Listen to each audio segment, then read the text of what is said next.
ILO convention number 189 ఒప్పందం ప్రకారం గృహ కార్మికులకు కనీస వేతనాలు, సామాజిక భద్రత, చట్టపరమైన రక్షణ వంటి హక్కులను ఇతర వర్గాల కార్మికుల మాదిరిగానే అమలు చేసేందుకు సమగ్ర చట్టం చేయాలని confederation of free trade unions of India జాతీయ అధ్యక్షులు ఎన్ కనకారావు కేంద్ర ప్రభుత్వాన్ని డిమాండ్ చేశారు. 15వ అంతర్జాతీయ గృహ కార్మికుల దినోత్సవం సందర్భంగా CFTUI ఆధ్వర్యంలో గృహ కార్మికుల సభ్యులతో కలిసి విశాఖలోని ఓ హోటల్లో ముఖ్య సమావేశం నిర్వహించారు.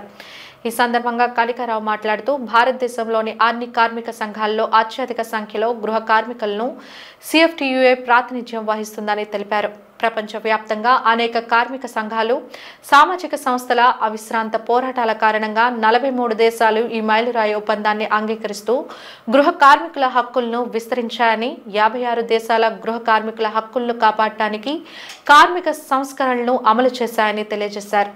కానీ ఒప్పందం ఆమోదించిన గత 14 ఏళ్లుగా గృహ కార్మికుల సంఘాలు, సామాజిక సంస్థల నేతృత్వంలోని అనేక పోరాటాలు చేసినప్పటికీ భారత ప్రభుత్వం గృహ కార్మికుల కోసం ఎలాంటి ప్రత్యేక చట్టాన్ని రూపొందించలేదని, ఇది బాధాకరమని తెలిపారు. భారతదేశం 2011 జూన్ 16వ తారీఖున ఐఎల్ఓ కన్వెన్షన్ C-189కి ఫర్గా ఓటేసింది. దాని అర్థం ఏంటంటే వెంటనే తర్వాత భారతదేశం ఒక సమగ్ర కార్మిక చట్టం చేయాలి వాళ్ళ తరఫున. ఎందుకంటే కన్వెన్షన్ ఆల్రెడీ జరిగింది, భారతదేశం కూడా ఒప్పుకుంది. సో కన్వెన్షన్ దృష్టిలో పెట్టుకొని సుమారు 43 దేశాలు ఐఎల్ఓ కన్వెన్షన్ రాటిఫై చేసి సమగ్ర కార్మిక చట్టం ఇవ్వటం జరిగింది. వాళ్ళు చేయటం, వాళ్ళని ప్రొటెక్ట్ చేయటం, వాళ్ళ rights on par with other వర్కర్స్ని వాళ్ళని రికగ్నైజ్ చేయడం జరిగింది. అదేవిధంగా 56 దేశాల్లో వాళ్ళకున్న లేబర్ రిఫార్మ్స్ చేసి వాళ్ళని ప్రొటెక్ట్ చేయడానికి అన్ని విధాలుగా రైట్స్ వాళ్ళకి అనేక స్కీముల్లో పెట్టి వాళ్ళ వెల్ఫేర్ చూడటానికి కూడా ఒప్పుకోవడం జరిగింది. కమింగ్ టు భారతదేశానికి సంబంధించి చాలా అన్ఫార్చునేట్, ఈ రోజుకి 14 సంవత్సరాలు కంప్లీట్ అయిపోయి 15th ఇయర్. ముందు ప్రభుత్వం కానీ ఈ ప్రభుత్వం కూడా రెండు కూడా వాళ్ళ తరపున ఏం చేయలేదు.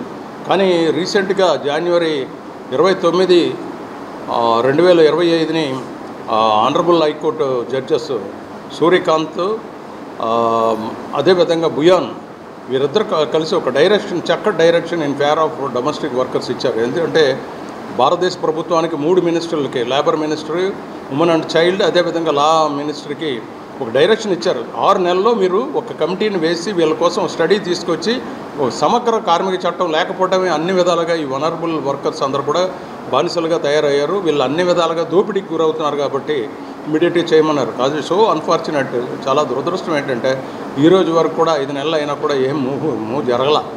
కాబట్టి భారతదేశ ప్రభుత్వానికి నేను 29న ఒక నేషనల్ ప్రెసిడెంట్ హోదాలో ఆయనకు లెటర్ రాయటం జరిగింది, డీటెయిల్స్ అని చెప్పి. అదేవిధంగా ప్రధానమంత్రికి 12వ తారీఖు ఇంకో in connection with international domestic workers day సందర్భంగా మీరు ఏదో అనౌన్స్ చేయండి సార్ అని చెప్పేసి మేము ఉత్తరం కూడా రాయటం జరిగింది. కానీ అన్ఫార్చునేట్లీ ఈ రోజు వరకు కూడా ఆయన అనౌన్స్మెంట్ ఏం చేయలేదు. కాబట్టి మీ తరఫున, మీ ద్వారా ఈ ప్రభుత్వాలకు అన్నిటికీ కూడా నేను ఒక డిమాండ్ చేస్తున్నాను. ఎందుకంటే ఒక కన్వెన్షన్, ఇంటర్నేషనల్ కన్వెన్షన్, భారతదేశం one of the top economy ఉన్న దేశం అని చెప్పేసి మనం అనుకున్న పరిస్థితుల్లో వాళ్ళకి ఇటువంటి చట్టం చేయకపోవటం, మరి ఇతర దేశాలు సుమారు 100 పైగా దేశాలన్నీ కూడా వీళ్ళ కోసం రిఫార్మ్ చేసినా కూడా మీరు ఈ రోజు వరకు కూడా చేయకపోవడం, ఇమీడియట్గా భారతదేశ ప్రభుత్వం వీళ్ళ కోసం చట్టం చేయాలని, సమగ్ర కార్మిక చట్టం చేసి అన్ని విధాలుగా ప్రొటెక్ట్ చేయాలని చెప్పేసి డిమాండ్ చేస్తున్నాం. అంతర్జాతీయ గృహ కార్మికుల దినోత్సవం సందర్భంగా ఇక్కడ మన విశాఖపట్నంలోని ఒక యూత్ హాస్టల్లో మేము మీటింగ్ పెట్టుకున్నామండి.